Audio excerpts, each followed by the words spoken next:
बड़ी खबर ये आ रही है कि नेपाल में भारी बवाल जारी है। सोशल मीडिया पर प्रतिबंध और सरकार के भ्रष्टाचार के खिलाफ 12,000 से ज्यादा युवा प्रदर्शनकारी संसद भवन में घुस गए आज, जिसके बाद सेना ने कई राउंड फायरिंग की है। नेपाल के इतिहास में संसद में घुसपैठ का ये पहला मामला है। विरोध प्रदर्शन बहुत से देखे हैं नेपाल ने, लेकिन ये पहला मामला है जब नेपाल में विरोध प्रदर्शन के दौरान निशाने पर नेपाल की संसद को लिया जाए और नेपाल की संसद पर ही धावा बोल दिया जाए। प्रदर्शनकारियों ने संसद के गेट नंबर 1, गेट नंबर 2 पर कब्जा कर लिया। इसके बाद संसद भवन, राष्ट्रपति, उपराष्ट्रपति, प्रधानमंत्री के आवास के पास के इलाकों में कर्फ्यू लगाया गया है। काठमांडू प्रशासन ने तोड़फोड़ करने वालों को देखते ही गोली मारने के आदेश दिए हैं। शूट एट साइट का ऑर्डर नेपाल में, काठमांडू में दे दिया गया है। सेना और पुलिस की गोलीबारी में अब तक 14 प्रदर्शनकारियों की मौत की खबर सामने आ रही है। 300 से ज्यादा लोग अभी तक घायल हुए हैं। ओली सरकार ने शाम 6 बजे आज आपात बैठक बुलाई है। स्थिति बद से बदतर होती हुई नेपाल में देखने के लिए मिल रही है। दरअसल हुआ यह कि नेपाल सरकार ने इसी महीने 3 तारीख को फेसबुक, इंस्टाग्राम, यूट्यूब जैसे 26 सोशल मीडिया प्लेटफॉर्म्स हैं जिस पर बैन लगाने का फैसला लिया। इन प्लेटफॉर्म्स ने नेपाल के संचार और सूचना प्रौद्योगिकी मंत्रालय में रजिस्ट्रेशन नहीं कराया था।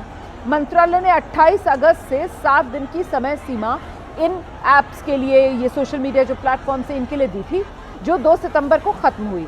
और तभी से प्रदर्शनकारी सरकार के इस फैसले का विरोध कर रहे थे। लेकिन आज ये प्रदर्शन जो है उग्र हो गया।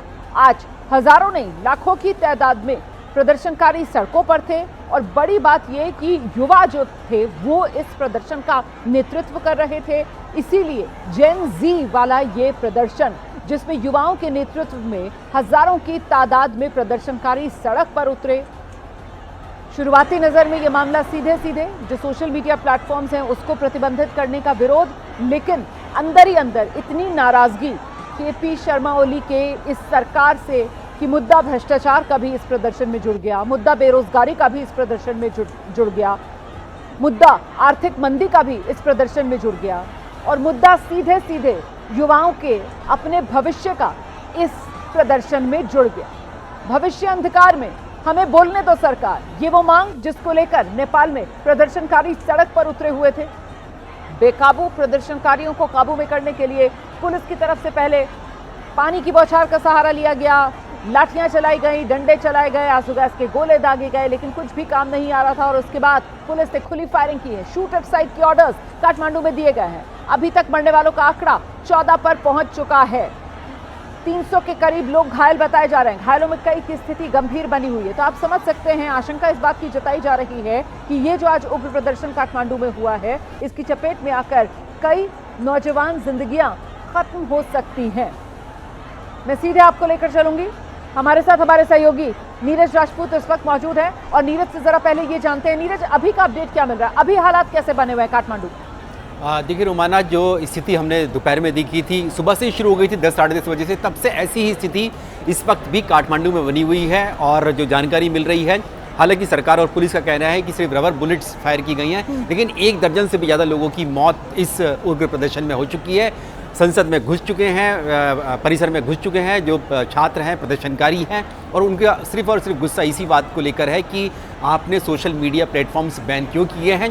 सरकार का ये कहना है कि सुप्रीम कोर्ट के आदेश के बाद किया गया था, क्योंकि जितनी भी ये सोशल मीडिया कंपनीज़ हैं, चाहे फिर वो एक्स हो या फिर लिंक्डइन हो या मेटा हो, जो फेसबुक और इंस्टा चलाती हैं, उन्होंने जो है जो सुप्रीम कोर्ट के जो गाइडलाइंस थी कि आपको एक पॉइंट पर्सन अपॉइंट करना है देश में, ताकि जो सरकार है, अगर उसको कोई ग्रेवेंसेस है, कोई उसको लगता है कि कोई खतरा हो सकता है, कोई सरकार के खिलाफ कोई उग्र बात कर रहा है, तो उसको हटा दिया जाए, पोस्ट हटा दिया जाए।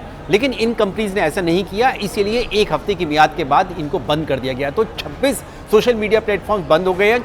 लेकिन जो युवा हैं, जेन जी जो है, उनका ये कहना है कि सरकार जो है वो आम लोगों की आवाज़ बंद करना चाह रही है। लोकतंत्र की का जो प्लेटफॉर्म्स हैं इन सबको बंद करके हमारी आवाज़ रोक रही है। हम अपना एक्सप्रेशन, अपनी स्पीच नहीं दे पा रहे हैं। इसको लेकर ये उग्र प्रदर्शन हुए हैं और अभी भी जारी हैं। 80 से ज़्यादा लोग जो है इन उग्र प्रदर्शन में घायल हो चुके हैं, जो जानकारी अब तक मिल रही है। बिल्कुल, देखिए टकराव इसी वजह से बना हुआ है। जिस बात का जिक्र नीरज कर रहे हैं ना कि साहब जो युवा है, जो सरकार ने फैसला लिया है सोशल मीडिया प्लेटफॉर्म्स पर प्रतिबंध लगाने का, उसको सरकार की तरफ से कहा जा रहा है कि जो रूल ऑफ द लैंड है, मतलब जो देश का कानून है, उसको ये सोशल मीडिया प्लेटफॉर्म्स नहीं मान रहे हैं। इस वजह से सरकार ने इन सोशल मीडिया प्लेटफॉर्म्स पर प्रतिबंध लगाया अपनी तरफ से। लेकिन युवा इसे कह रहे हैं कि साहब ये तो सीधे सीधे हमारी अभिव्यक्ति की जो आज़ादी है उस पर सरकार की तरफ से विराम लगाने की ये कोशिश है। जो युवा हैं, जो सड़कों पर उतरे हुए हैं, उनकी तरफ से कहा जा रहा है कि साहब ये तो एक तरीके से जो लोकतांत्रिक अधिकार है बोलने का, उस लोकतांत्रिक अधिकार पर सरकार लगाम लगाने की कोशिश कर रही है। और इसीलिए ये जो विरोध प्रदर्शन है, यहाँ पर जो बैनर पोस्टर नजर आए और जिस तरीके की यहाँ पर नारेबाजी सुनाई पड़ रही थी, उसमें सीधे सीधे यही कहा जा रहा था कि हमें बोलने दो, बोलने की आज़ाद। इसी को लेकर ये युवा सड़क पर उतरे हुए। लेकिन वो जो गुस्सा नीरज हम देख रहे थे पिछले कुछ महीनों से इस सरकार के खिलाफ पनप रहा था, एक तरीके से वो भी आज फूट पड़ा। युवाओं के इस प्रदर्शन के साथ साथ मुद्दा बेरोजगारी का, मुद्दा भ्रष्टाचार का, मुद्दा आर्थिक मंदी का, और सबसे बड़ा मुद्दा कि नेपाल की सरकार ने विदेशी ताकतों की हाथ की कठपुतली बना के छोड़ दिया। इसको लेकर भी बहुत नाराजगी। नीरज, बिल्कुल, देखिए जैसे ही ये सोशल मीडिया प्लेटफॉर्म्स बैन हुए थे तो वहाँ के जो लोग हैं, जनता है, उन्होंने इस बात का विरोध किया था कि आप इसको क्यों बंद कर रहे थे। देखिए रुमाना, ना केवल ये आज के समय में सोशल मीडिया प्लेटफॉर्म्स है, एंटरटेनमेंट का ही साधन नहीं है, आपका एजुकेशन का है, आपका न्यूज़ का है। मेन स्ट्रीम मीडिया जहाँ पर जिस देश में कम होती है वहाँ पर बहुत लोग कंज्यूम करते हैं इनको।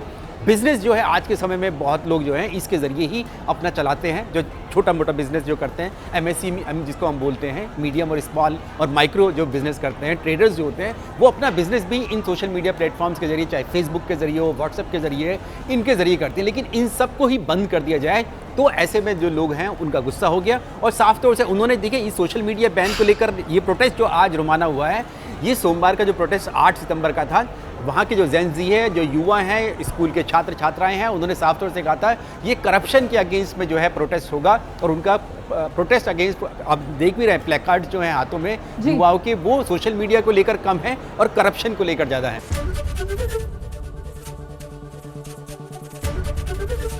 ABP गंगा, खबर आपकी, जुबान आपकी।